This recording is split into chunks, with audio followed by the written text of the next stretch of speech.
everybody. Welcome back. It's the Gun Cranks. I'm Guns Magazine editor Brent Wheat, along with American Handgunner editor Tom McHale and AmericanCop.com editor Erick Gelhaus. Hello, gentlemen. Hello. Hello. Today's episode, we discussed it at length, and it actually seems like it's going to be a pretty interesting topic, and I was kind of lukewarm at first, but what we're going to discuss today is expensive guns and gear that are worth it. And, you know, you can spend a whole bunch of money just to say you spent a whole bunch of money. I'm thinking of maybe those meteorite guns that they only made, two of them out of a meteorite? I kind of want one, though. Yeah, well, I do too. Cabot, I think, makes those. Yeah. I don't see anybody, including Elon Musk or Jeff Bezos, carrying those as an everyday carry gun. So that would be conspicuous consumption. But no, it's an interesting topic. That can be guns. We were just talking, it could be glass, it could be holsters or other accessories. So Erick, you've got nicer guns than I've got. What do you got that's really worth it? So for a working gun, I'd say the custom 1911s that I carried most of my career as a cop. I had a local gunsmith who was American Pistol Smiths Guild. He was in American Handgunner years ago, Doug McDougall. Doug built all three of my carry 1911s, right? And so you had the base gun plus all the parts, plus all the labor for a gunsmith to put everything in there. And they were worth it. They ran extremely well, not flawlessly, but extremely well. They served their purpose very well on duty, both in patrol, in gangs, and working narcotics. So that's on the handgun side, right? Dumping a bunch of money in cash, making sure you've got something that will absolutely work should you need it to save your life. On the kind of the pride of ownership side, I bought a left-handed Ruger and .375 Ruger as a replacement dangerous game rifle when I switched to shooting everything left-handed. And a couple years ago, now 3 years ago, saw Freddie Blish had done a Dragoon, the dangerous game version of the Scout, had Robar done it up, and I got the Robar gunsmiths to do a one-off left-hand version of that Dragoon for me in .375. So new stock from Macmillan, rebarreled with a much shorter barrel, detachable box magazines for the .375 Ruger load, all set up as a dangerous game rifle. Go out and deal with big, scary, furry things, as opposed to Brent, that gun's appropriate for, and dumping the money into it and having something that will work in those environments, right? And I think we also kind of mentioned glass. When I went to Iraq, we were all issued aim points or ACOGs. And what I figured out pretty quickly was that a low power variable was not a bad idea at all in that environment, especially something with a dot on it, and ended up finishing that deployment with a Schmidt & Bender short dot on it. Now, $2,005, it wasn't cheap then, and it's not gone down in price any either, right? But it was getting the capability. Not that I necessarily shoot up to it, but it did help it. So it's on all of those, it's worth dumping the money into something to give you the benefit on the backside if you can work with it. So those are my thoughts. I think you touched on an interesting point, and it's important to qualify why are you paying more money for something. And there are several valid reasons, I think. I think you touched on some of the reliability reasons, right? It could be cosmetics. It could be beauty, hand finishing. It could be the 1,000 hours of hand polishing time, you know, on a pistol frame or whatever that just makes it a gorgeous heirloom forever. I mean, there's lots of factors at play here. I think what frustrates me is you get the internet arguments that say, well, I can't see you paying that much money for a gun because I got one and it also shoots forward. It's like, well, yeah, they do. You buy two guns, one $2,000 and one $500. They're both going to shoot forward, but don't try and, you know, compare them as equal. You can drive to the store, you know, with a Yugo or a Bugatti Veyron, right? But they're not equivalent in any way, shape, or form for many reasons, right? Yeah.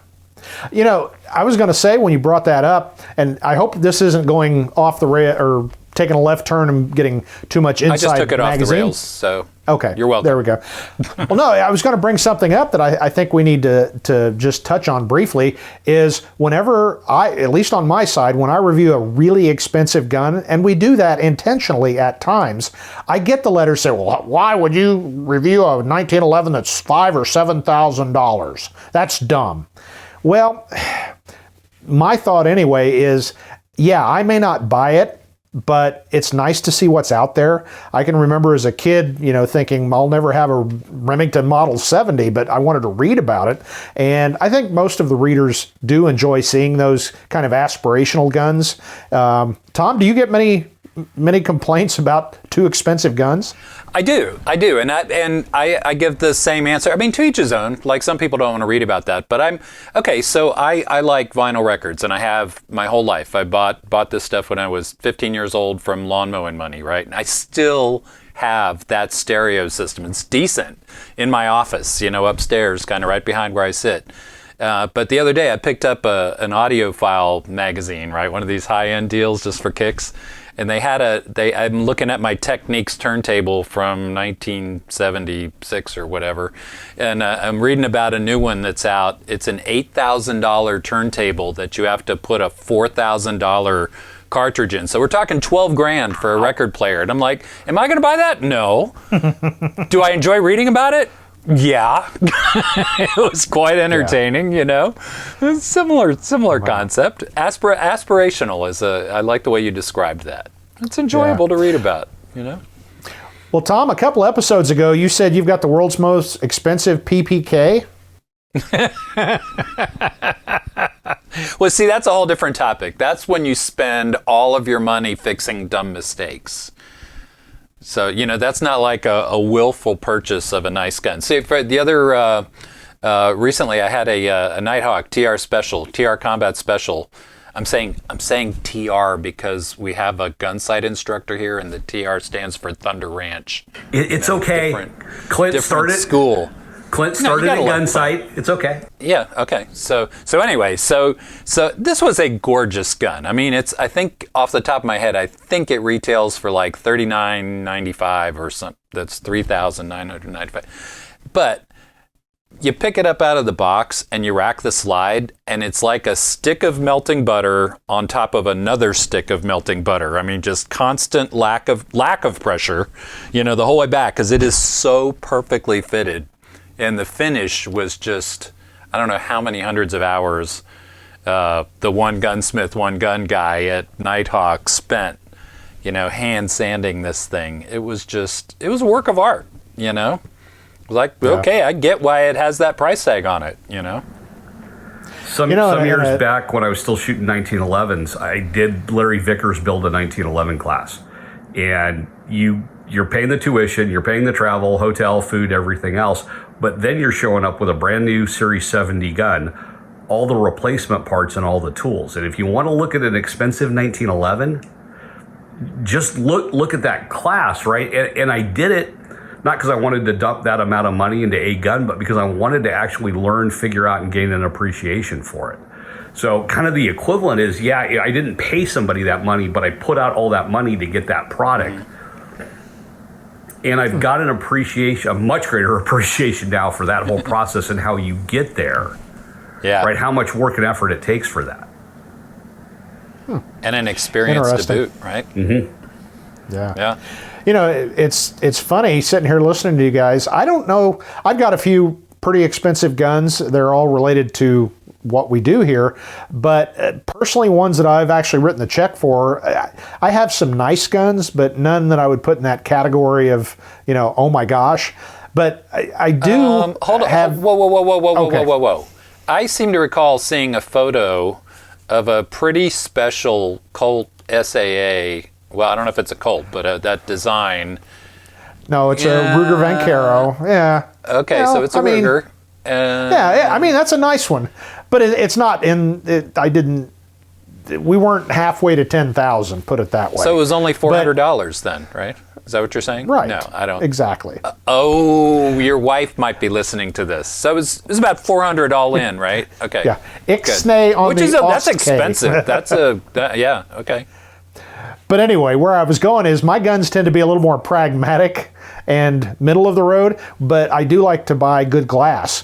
And it's kind of like if you're a photographer, they always say, buy a decent camera, but get good glass, because that's the stuff that makes the difference and it'll last. And like you said, Tom, a good rule of thumb, you should pay for on a precision type rifle, you need to spend as much on the glass as you do on the gun, if not more. Yep. People say it sounds crazy, but a good rifle is nothing without premium glass. Yep, exactly. What about holsters? So I was the just cheapest holster you can premium find holster? at Walmart. I was just going to throw that out there. And I was thinking about the difference between a good quality range Kydex holster, like something from Blade Tech that we've been using for years, and I've got Blade Tech holsters going back to the 90s, and the C. Rusty Sherrick holster and mag pouch I got for the 1911 that I was talking about. And yeah, it's a holster. They both fit on your belt. They both hold the gun, but that Sherrick holster fits much snugger, conceals that pistol much better. There's no having to worry about the gun coming out of the holster unintentionally or the magazines coming out of the mag pouch unintentionally, because that is some serious quality work done by somebody who knows what they're doing and cares about the product they're putting out on both sides. Part of it's, he's making stuff for very high-end organizations because of how good his stuff is, and it was well worth the money to get that holster and mag pouch. So I'm kind of guessing that out at Gunsight in your teaching escapades, you might have seen some cheap holster fails. Yeah.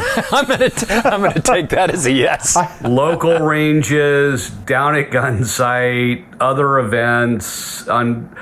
Unfortunately, there's the concept of entry level, when maybe we should sometimes be thinking buy once, cry once.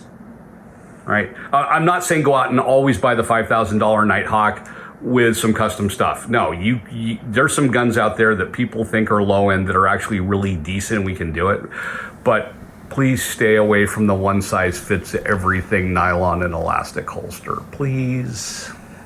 I want so badly to say one name in particular, because when going back to my law enforcement career, when I ran into a knucklehead that was doing something with a gun, you know what kind of holster he generally had? Yep. One of those holsters. It had 2 words? 2 words.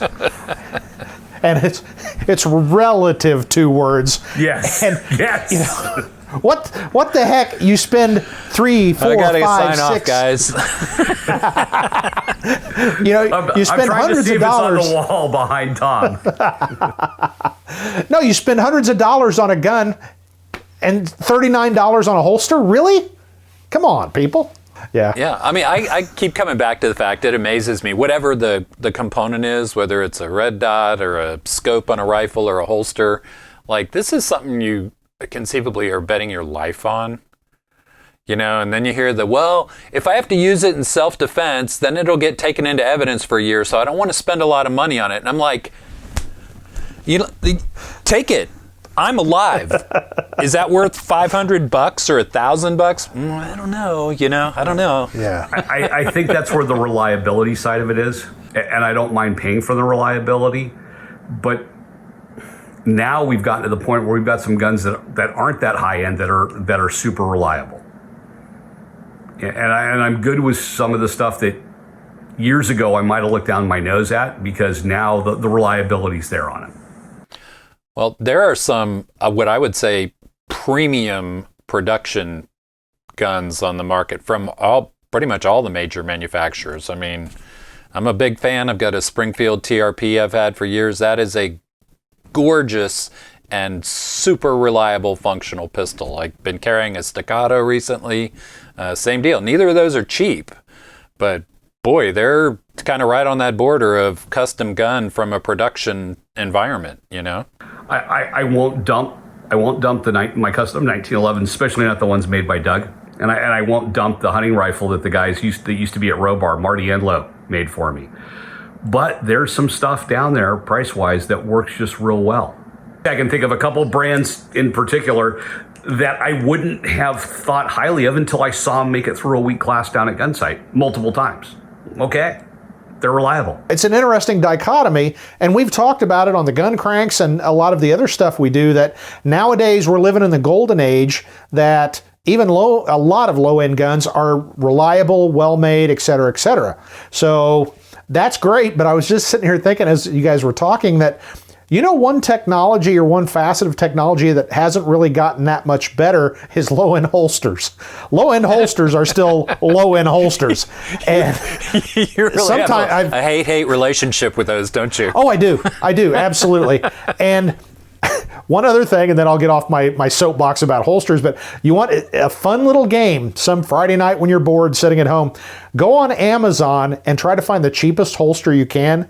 You will be horrified to see some of the stuff that is there. It's unbelievable. It makes your local big box store look like, a premium holster emporium. Yeah. So, or just look at the sponsored ads on any social media channel. Oh, ow. That'll I leave get a all mark. sorts of emails to the editor address from overseas companies wanting to introduce and promote, Yeah.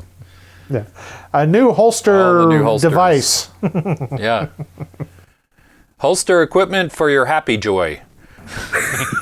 Exactly. Oh, I'm glad nobody knows about AmericanCop.com because I don't get those emails. Wow, really? We'll share I'm it. going to start forwarding. Nick, make sure put it like a banner on this video. Eric's email address. Sometimes they'll even have case lots available, 500 holsters for $29.95. Well, there's some fine quality for you. So, well, guys, this has been an interesting talk about what is worth it and what's not. And obviously, that's a very subjective topic based on who's talking. But we'd like to hear what you guys have to say in our comments down there. Tell us what you think's worth the money or what you don't think's worth the money. Or you can drop a line to Tom at editor at AmericanHandgunner.com and myself at editor at gunsmagazine.com. And Eric, what's your email address again over at AmericanCop.com? Erick.Gelhaus at FMGHQ.com. Absolutely. So don't forget, check out our respective publications. And again, we'll give a double tap for AmericanCop.com. We haven't talked about this in several episodes. What is AmericanCop.com? Primarily for law enforcement, but not exclusively so. We also have a bunch of content that applies to decent, normal human beings, American citizens that want to be prepared and take care of themselves. Yes, Tom, even you are a decent, normal human being. I just love that description. Decent, normal human beings. That's great. Well, Earth People was coined by Pat Rogers, and that was kind of Pat's line. Decent, normal human beings was mine. Now, I will do something they tell you never to do in marketing, but if you own a Nighthawk pistol and you've got it in a $40 Wally World holster, don't bother. We really don't. Unless you come to send that learn. pistol back to Nighthawk and let somebody else take care of it. Let somebody else have it. So, Yeah. well, guys, this has been a great talk. And check us out on the various channels, as we said. And we will see you next week on The Gun Cranks. On behalf of Tom McHale and Erick Gelhaus, I'm Brent Wheat. And we'll see you then.